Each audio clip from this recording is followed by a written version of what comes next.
Hi అండి, నమస్తే. Welcome to PD creations in Telugu. ఈరోజు ఒక స్వీట్ రెసిపీ చూపించబోతున్నానండి. కొంచెం డిఫరెంట్గా గోధుమ పిండితో ఈ స్వీట్ రెసిపీ ఎలా ప్రిపేర్ చేసుకోవాలో చూసేద్దాం.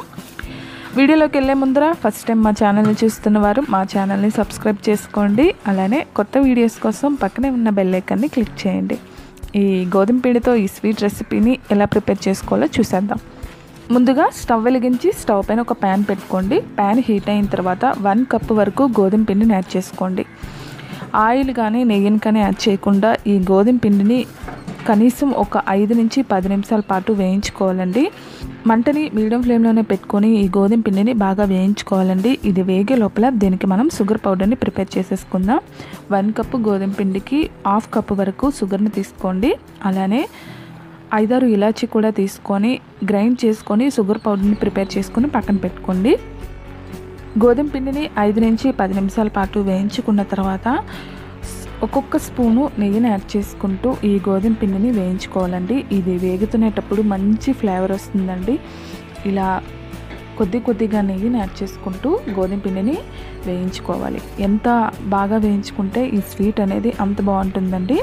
మనం తీసుకున్న 1 కప్పు గోధుమ పిండికి కనీసం 1/2 కప్పు వరకు నెయ్యిని యాడ్ చేసుకోవాలి. ఇలా యాడ్ చేసుకుంటే టేస్ట్ అనేది బాగుంటుంది.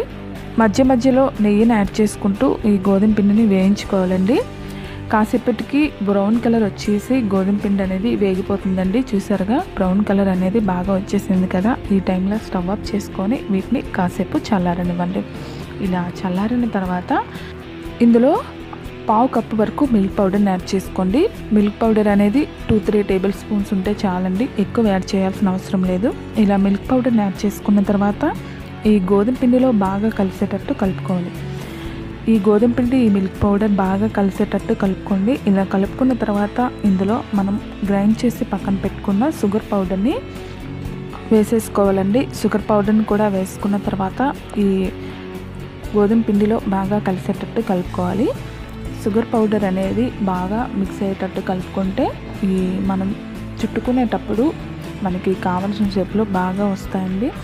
ఇలా కొంచెం గోరువెచ్చగా ఉండేటప్పుడే షుగర్ పౌడర్ని కూడా యాడ్ చేసేసి మొత్తం బాగా కలుపుకొని ఇలా చేతితో పట్టుకుంటే ఉండలా అయ్యేటట్టు చూసుకోండి.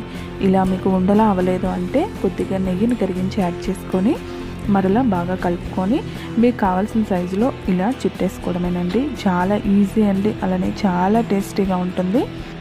మీకు కావాల్సిన విధంగా ఇలా చుట్టుకోండి. ఇలా చుట్టుకున్న తర్వాత చివరగా కొద్దిగా షుగర్ పౌడర్లో డిప్ చేసుకొని పైన నేను గార్నిష్ కోసం జీడిపప్పుని పెట్టుకున్నానండి.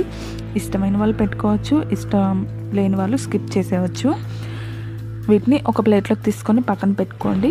మీకు స్వీట్నెస్ ఇంకా సరిపోలేదు అనిపిస్తే ఇంకొద్దిగా షుగర్ పౌడర్ని యాడ్ చేసుకోండి. ఇలా మీకు రౌండ్ బాల్స్లకు కావాలంటే బాల్స్లకు కూడా చుట్టుకోవచ్చండి. ఇలా చుట్టుకున్న తర్వాత వీటిని షుగర్ పౌడర్లో డిప్ చేసుకొని పైన గార్నిష్ కోసం ఒక జీడిపప్పుని పెట్టేసుకుంటే ఎంతో టేస్టీ అయిన ఈ గోధుమ పిండితో స్వీట్ రెసిపీ రెడీ అయిపోతుందండి. చాలా టేస్టీగా ఉంటుంది, అలానే హెల్తీ కూడా. తినేటప్పుడు మనకి సున్నుండల టేస్ట్ ఉంటుంది కదా, ఆ టేస్ట్ వస్తుంది. ఒకసారి మీరు కూడా ట్రై చేయండి. పిల్లలు కూడా చాలా ఇష్టంగా తింటారు. అలానే చాలా తక్కువ టైంలో మనం ఈ స్వీట్ రెసిపీని ప్రిపేర్ చేసుకోవచ్చండి. మీరు కూడా డిఫరెంట్గా ఇలా ఒకసారి ట్రై చేసి మీకు ఎలా వచ్చిందో మీ ఫీడ్బ్యాక్ని నా కామెంట్ రూపంలో తెలియజేయండి. అలానే ఈ వీడియో మీకు నచ్చినట్టయితే మీ ఫ్రెండ్స్కి మీ రిలేటివ్స్కి షేర్ చేసి లైక్ చేయండి. Thank you for your watching.